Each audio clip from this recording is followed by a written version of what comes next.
When did the Secretary sign off on Ms. Jankowicz being the head of the board? Senator, I don't know that the Secretary signed off on Ms. Jankowicz or not. As Oh, really? I mentioned, I'm not aware. He testified it was his decision. I believe the Secretary testified that he was ultimately responsible for Ms. Jankowicz. I don't know. So it wasn't his decision?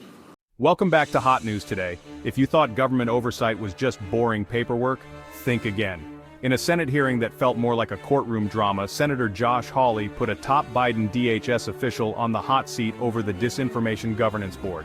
And trust me, what came out was anything but routine. Ms. Vinograd, if I could just start with you. You work in the Office of Strategy, Policy, and Plans, is that right? Senator, let me just say, I had my first visit to the state of Missouri on Friday. Oh, good. Deeply. Where did you go? I went to Jefferson City. Okay. I just want to share, I was capital. deeply impressed by your Homeland Security professionals. Well, thank you very much. I look forward to going back. Yes, I work in the Office of Strategy, Policy, and Plans. And you work with Robert Silvers there, is that right, the Undersecretary? I do, sir. Your name is on a memo with Mr. Silvers dated September 13th, 2021.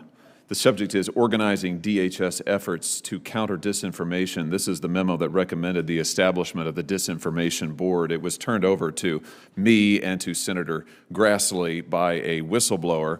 I have to tell you, we've had the darndest time getting any information about this board out of your agency. We've asked and we've asked, members of this committee have asked. We would know virtually nothing had it not been for this whistleblower who turned over a tranche of documents, all of which are now public. So since I have you here and you wrote the memo, let me just ask you a question or two about it. Whose idea was it to establish this board? Senator, the Department of Homeland Security has engaged in disinformation work pertaining to threats to the homeland and the American people for over a decade. With respect to this internal working group, there were discussions about the need to ensure that there were guardrails in place across the department to protect civil rights and civil liberties and privacy. And as such, there were discussions about creating this internal working group. Hawley started by zeroing in on a DHS memo from September 2021, co-signed by the official sitting right in front of him. That memo, it recommended creating the Disinformation Governance Board. But here's the kicker, none of this was supposed to see the light of day. It only did because a whistleblower leaked it. Without that leak, the public would still be clueless. Hawley demanded straight answers, but what he got was dodges and vague talking points. Next, Hawley pressed harder. Who actually came up with the idea for the board? The DHS official danced around with phrases like internal discussions and guardrails. But Hawley wasn't having it. He pointed out the documents gave the board real authority, not just an advisory role. Well, yeah, all of that I noticed is in the passive voice. My question is, whose idea was it to set up the? And you use the word working group, but I noticed that that's not at all what the memo says. It doesn't call it a working group.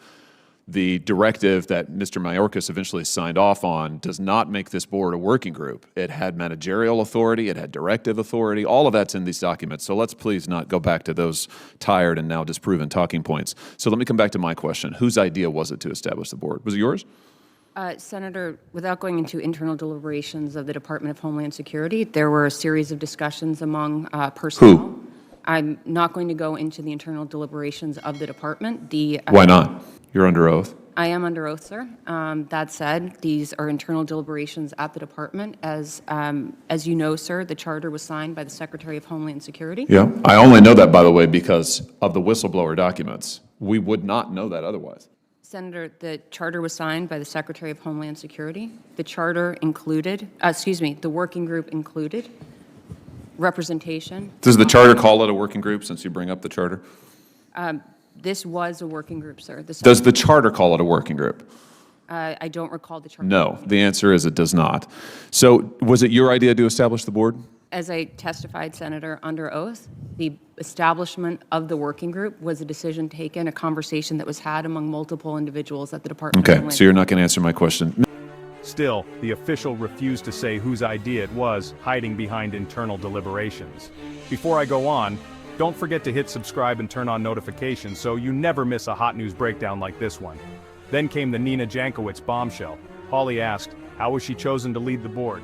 The official admitted they personally spoke with her, were impressed, and recommended her, but get this, they never checked her controversial public tweets, some of which critics say spread misinformation.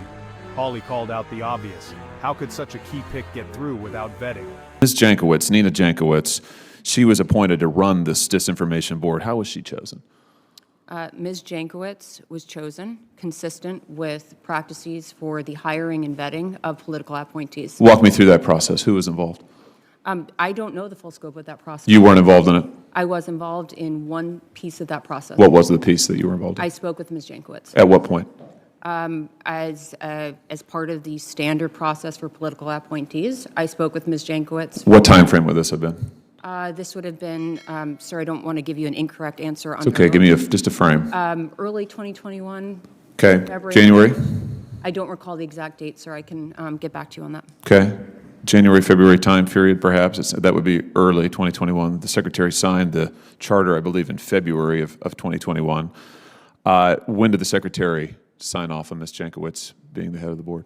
Senator, I don't know that the Secretary signed off on Ms. Jankowicz or not. As Oh, really? I mentioned, I'm not aware. He testified it was his decision. I believe the Secretary testified that he was ultimately responsible for Ms. Jankowicz. I don't know. So it wasn't his decision? Senator, I just said I don't know the full scope of that. Did you recommend favorably Ms. Jankowicz to the Secretary? After speaking with Ms. Jankowicz, I was impressed by her expertise during our conversation and noted my recommendation to others in the department. So you recommended yes. I think that sounds like it's a yes. You recommended favorably. When asked if the White House was involved in picking Jankowicz, the official dodged again. Did you know about her many comments spreading disinformation about Russia, about the Trump administration, about conservatives? Secretary Mayorkas, by comparison, said he was not aware of any of this at the time. I'm just curious, were you aware at the time you recommended her to him? Senator, in my capacity as Acting Assistant Secretary for Counterterrorism, Threat Prevention, and Law Enforcement Policy, I had not read all of Ms. Jankowicz's tweets, but as I said, was aware of her expertise in this. Well, when you say you hadn't read all of her tweets, does that mean that she, I'm sure, has a lot of tweets, but were you familiar with the ones that have since become public?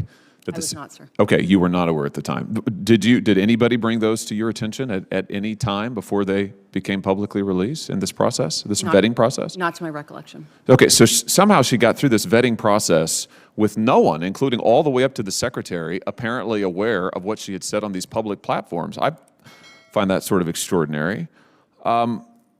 Was the White House involved in the selection of Ms. Jankowicz? I'm not aware of the full scope of the process, or as a as a political appointee, the standard processes were followed. So, to your knowledge, the White House was not involved. Is that fair to say? My knowledge is I'm a political appointee. The White House was involved in my process, so I believe that is standard practice for the White House to be involved. So so you think that they were involved in the selection of Ms. Jankowicz? I'm not aware of the full scope of the hiring or vetting process. It was the same as pertains to other political. They admitted their own hiring went through the White House, but claimed ignorance about Jankowicz's selection. More fog, less clarity. Well, I'm just trying to get at what your knowledge is. To your knowledge, I'm not asking you what you think may have happened, but to your knowledge, was the White House involved in selecting Ms. Jankowicz? Just yes or no. I really don't know, sir. Okay, you have no idea. All right. What's the current status of the Disinformation Board, to your knowledge? Well, it's on pause. And what does that mean exactly? It means the Disinformation Governance Board never met. Finally, Hawley asked, "What's the board's status now?" The answer, it's on pause, never met, never started work, pending an outside review. And any meetings with Twitter execs about policing speech? The official flatly denied it. Hawley's closing message? It shouldn't take a whistleblower to get basic facts from our own government. So, was the Disinformation Board a smart security idea or a dangerous overreach? Let me know in the comments. If you want more stories the mainstream skips, hit like, subscribe, and ring that bell. Until next time, stay informed, stay alert, and always keep questioning.